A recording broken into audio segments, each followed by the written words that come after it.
Assalamualaikum warahmatullahi wabarakatuh. Selamat datang di Gilang Sakti Channel. Kali ini saya akan membacakan opini publik perjuangan rakyat semesta untuk memenangkan perang melawan pandemi COVID-19.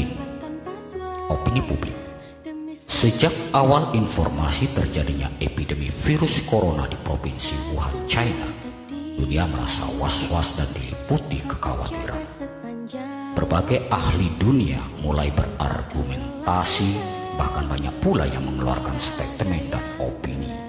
Mulai dari spesifikasi penyebab virus hingga prediksi jumlah korban yang terpapar positif hingga jumlah korban yang meninggal dunia akibat keganasan virus Wuhan ini.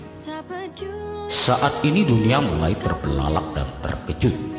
Bagaimana tidak, penyebaran virus ini melebihi kecepatan informasi global yang dapat diterima masyarakat dunia.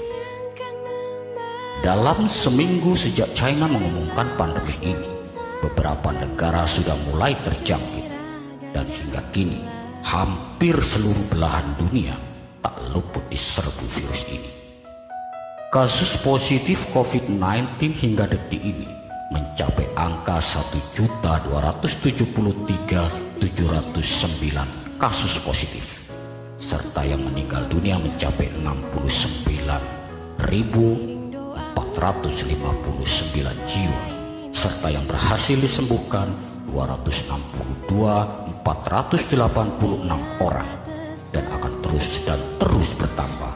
Sumber didapatkan dari WHO, CDC, NHS, WHO, GSEE melalui LifeWatch. COVID-19. Dunia tidak siap, dunia tidak mampu mengisolasi kecepatan virus ini. Hingga saat Badan Kesehatan Dunia WHO menyatakan virus corona Wuhan ini dengan nama COVID-19 sebagai pandemi global yang harus diwaspadai.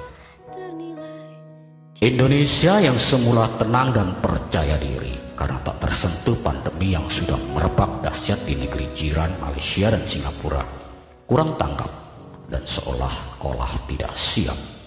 Kebijakan yang setengah terlambat, tidak peduli akan kecepatan penyebaran virus ini, hingga tidak ada kebijakan dan reaksi untuk membatasi lalu lintas kedatangan orang dari luar negeri yang negaranya terjangkit pandemi. Masih ingatkah Anda, pejabat daerah di Padang dengan bangganya menyatakan di media massa saat menerima wisatawan asal China masuk dan berkeliling kota Padang dan sekitarnya. Dan hingga terakhir sekalipun pandemi ini sudah terdeteksi masuk di negeri ini, pejabat daerah masih saja abai, seperti pejabat daerah di Bali yang masih mengizinkan kapal pesiar asing untuk singgah dan menurunkan penumpang agar bisa menikmati keindahan Pulau Dewata. Akhirnya semua sudah terlambat. Pandemi ini sudah menjadi wabah yang merebut banyak nyawa di negeri tercinta ini.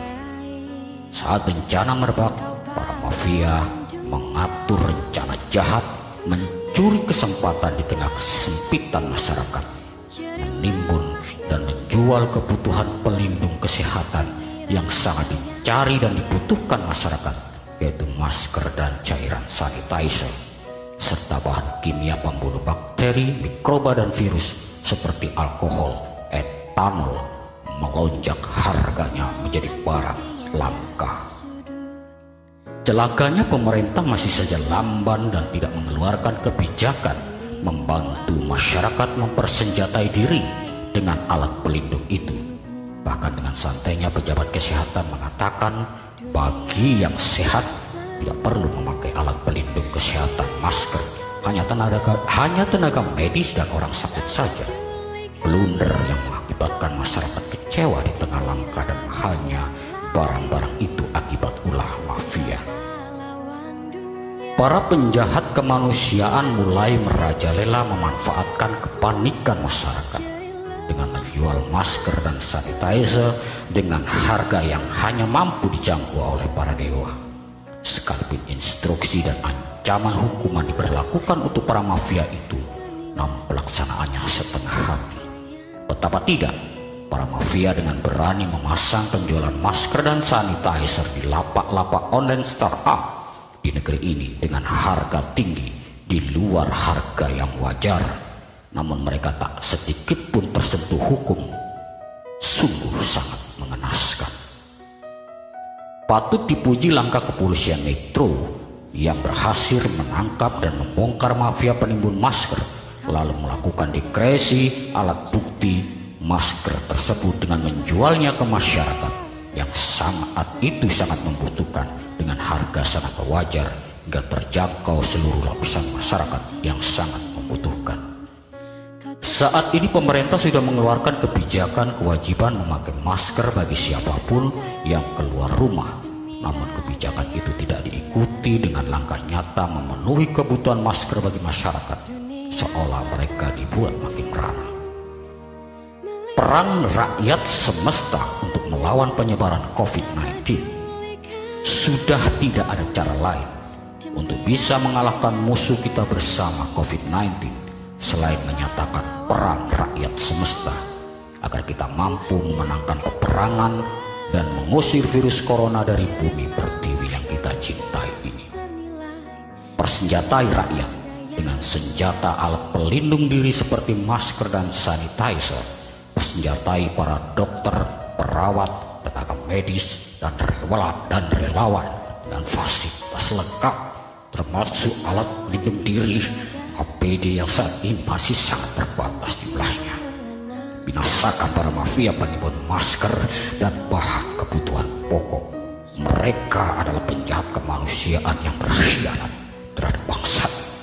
Saat darurat perang melawan COVID-19, berlakukan hukum darurat perang dengan menghukum mati para pengkhianat itu. Para publik figur, orang-orang kaya dan mampu, seperti para selebritas, pengusaha yang telah menikmati kesejahteraan dari rakyat negeri ini, jadilah poster mensupport kebutuhan pemerintah dan masyarakat dengan menyisihkan harta demi kemanusiaan. Dan masyarakat harus mematuhi komando dari Panglima Perang, yaitu Presiden dan jajarannya, TNI dan Polri. Jangan desersi dan jangan melawan pemerintah, dan jangan pula melawan perintah agar Anda tidak mati konyol di tengah medan pertempuran. Sembunyikan diri Anda di rumah dan jaga jarak sosial. Selalu jaga kebersihan dan kesehatan dengan asupan gizi yang cukup.